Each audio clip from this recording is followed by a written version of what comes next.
Do you ever feel like you know a lot of English words, but then you find a new topic and you feel like you don't know anything? That's normal, and that's why it's important to listen to and read new things every day, even if they don't always seem interesting to you.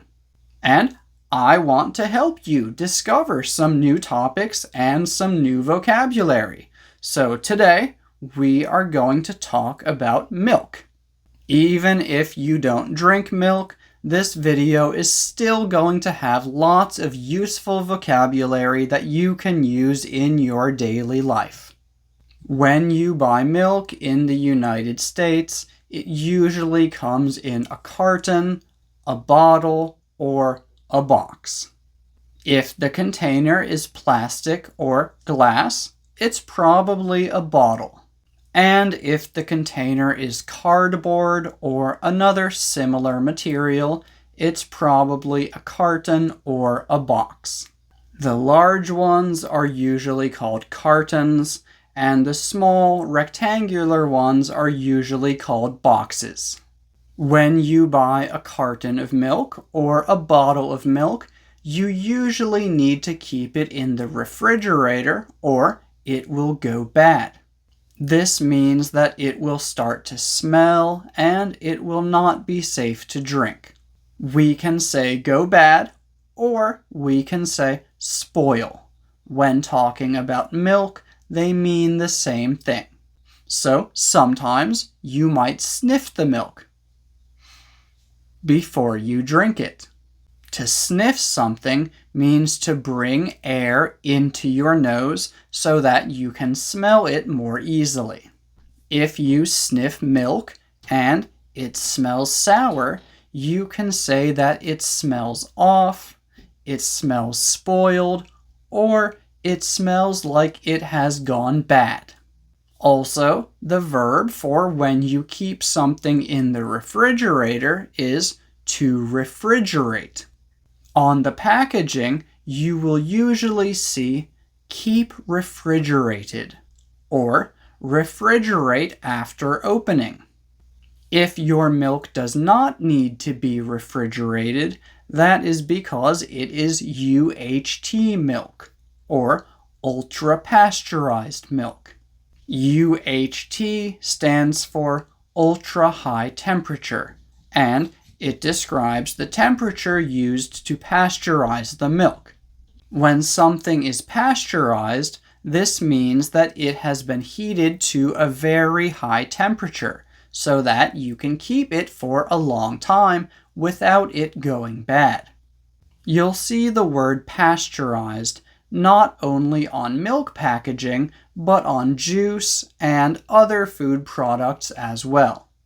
Most milk in the United States comes from cows.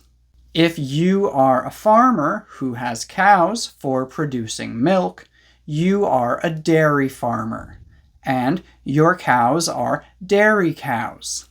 Also, yogurt, cheese, cream, and other products made from milk are called dairy products. To make the milk come out, that is called milking a cow. I have never milked a cow. Have you ever milked a cow? If you drink milk that is fresh from the cow without being pasteurized, that is called raw milk. However, in the United States, most people don't drink raw milk. The main types of milk available in the United States are whole milk, low-fat milk, and fat-free milk.